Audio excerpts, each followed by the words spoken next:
Diyos at ng kanyang sambayanan. Aking isinasalin ang aking tungkulin bilang hermana ng Santa Rosa sa gala.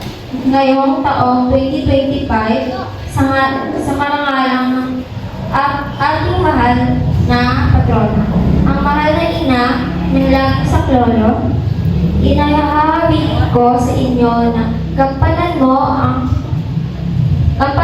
ng may kababaang loob at dalisay na may kawagawa ang tungkulin na ito. Maging mabuting halimbawa ka nawa katulad ng mahal na ina ng laging saklolo. Sa kanyang mga panalangin, pagsumikapan mo na makapagpamuhay ng may kabanalan at dangal. Amen.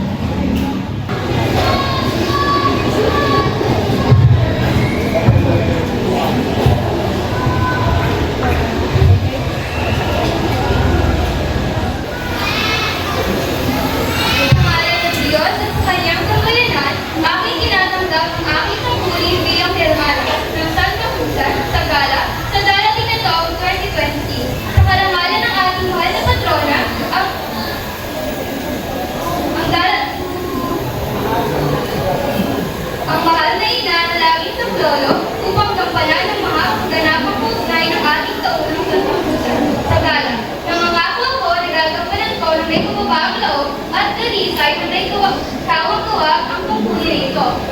Tinalangin niyo ako upang ako ay maging mabuting halimbawa upang katulad ng mahal na ina ang laging saklolo at aking sumikapan na makapamuhay ng may kabanalan at dangal. Okay? Pasalubungan po natin ang masigabong palakpakan